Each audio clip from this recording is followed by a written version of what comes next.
Hello everybody, this is Danny from Deep South Homestead. We are canning tomatoes today. We are trying to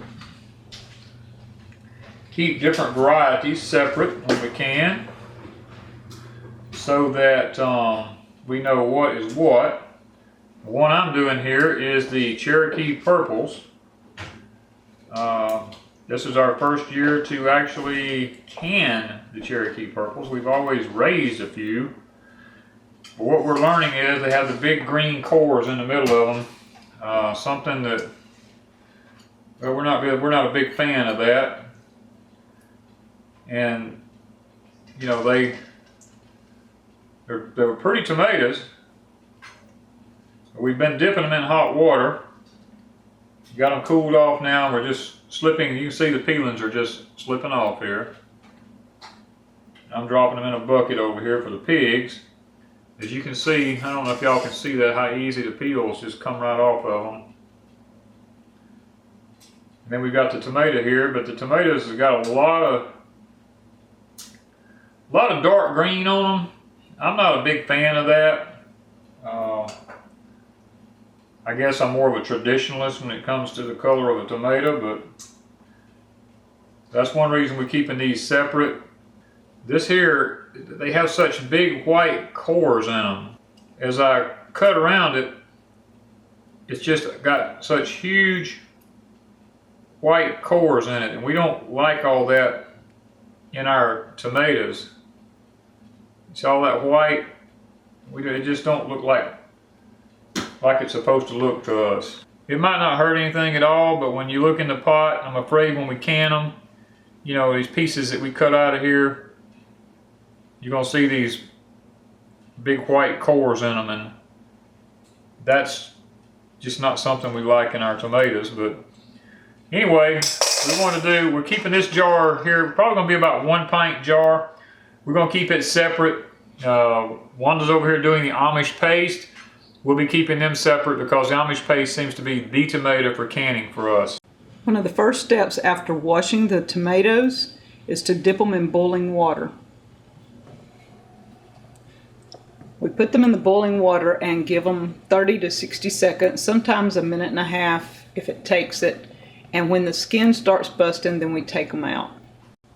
And the skin will start splitting like this, and you take them out and you can put them in ice water, or you can go ahead and process them by peeling them and getting them ready to cook. What we like about them is, see how the little green core is right there, the little white core? It's very small. We can cut that out and cut our tomatoes up, and we don't have to worry about a lot.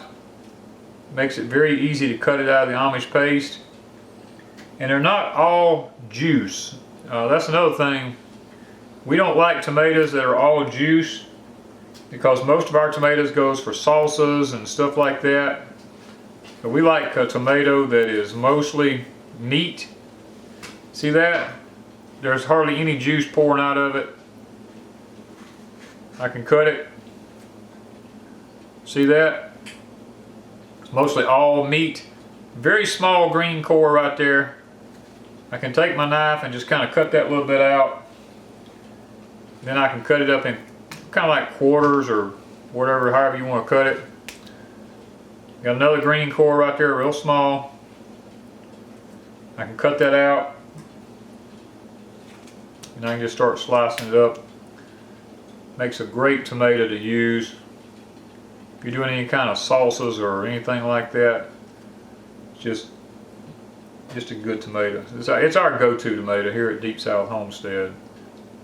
These are good for making things like, as we mentioned, sauces, ketchup, things like that you don't want a lot of juice in.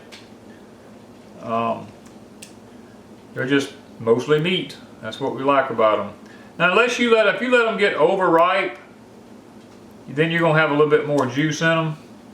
But we try to pick ours right at the perfect little stage when they're not overripe, and it really works out well for us. Y'all wonder why I'm dropping these? These things are hot. They just come out of boiling water. They are cooking my hand. I have to let go of them. Now, I know we could have put them in cold water, but we're fixing to can them immediately. So we don't worry about that if we're going to be canning something immediately. If you want good information, you can go to your ball books. They are some of your better books for canning information. This one here is I think it's a 1999 book. We prefer the older books because a lot of the newer ones tend to leave out a lot of good information, because we have them all the way up to 2010,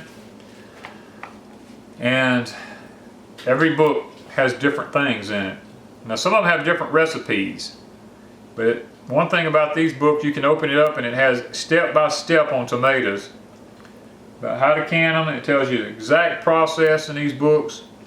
So if you have any question, get you one of these ball books, because it'll take you step by step on how to can tomatoes. It also does the same thing with green beans. There's also a section in it on green beans. It's like that, and it tells you all about your light syrups, your heavy syrups, if you're doing any kind of fruits or anything like that.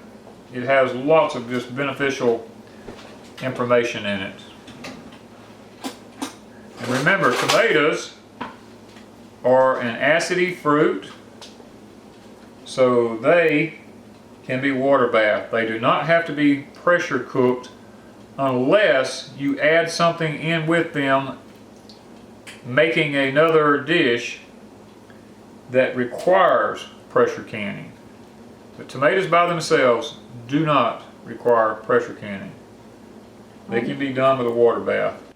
Now, if you're making or canning something that has something like celery or okra or anything like that in it, mixed in with your tomatoes, then you're going to have to pressure can them because of the celery or the okra or anything like that, because they're not an acidy fruit or vegetable. So just keep that in mind, that just because it has tomatoes in it doesn't mean that it's going to always be water bath. Okay, these are boiling. You boil them around 5 minutes, and you skim that kind of film off of it. That's just the impurities that you don't want in your jars. And that just gives you a prettier jar. You don't see the filmy stuff collecting at the top, possibly cause something to ruin your tomatoes because you had an impurity in there. Okay, the first thing I'm going to do is I'm going to put 1 tablespoon of lemon juice to the pint jar. And if you were doing quarts, it would be 2 tablespoons. Then I have a half a teaspoon of salt per pint, or 1 teaspoon of salt for a quart. Then we're going to ladle up our tomatoes and see if we have 1 or 2 pints with this. Okay, there's the first pint. Okay, we're going to wipe the rim, and boy, it's hot, hot, hot, so you're going to have something to hold on to. And you want to make sure with tomatoes that you really wipe really well, because of the tomato seeds. You don't want one getting under your lid. And Danny always lines ball and ball up, so we'll try to do that. And it is hot, so I keep something handy. Hand tight, and then we put it in our water bath canner. When we get them jarred, we put them over in a water bath canner. That is different from a pressure canner. There's no pressure on this. It's simply you cover the tops with water.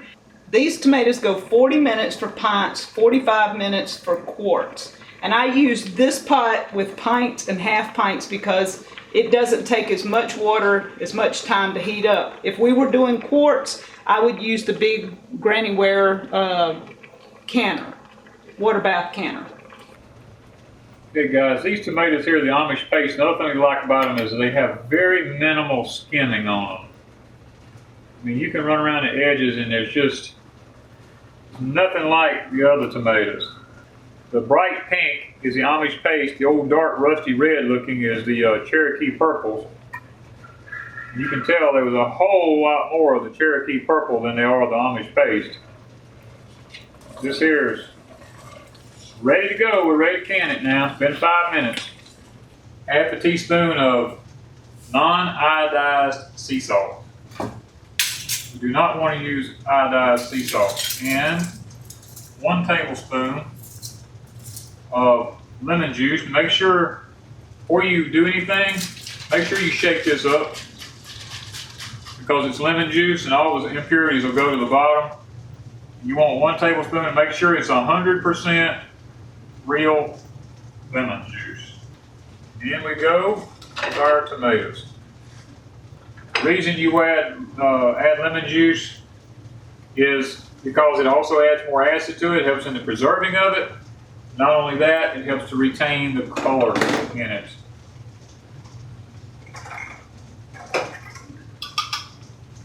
Find my ball side.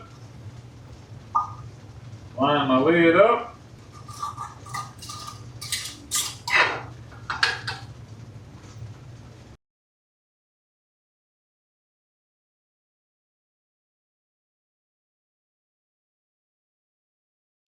Okay guys, you're going to have to excuse the air conditioner running in the background, but it is hot. We got to turn the air on. The kitchen just heated up too hot doing this.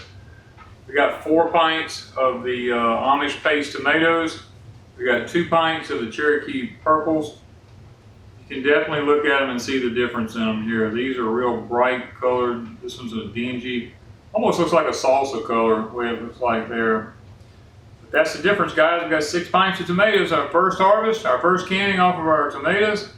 We look forward to many, many, many more pints. Thank you from Deep South Homestead.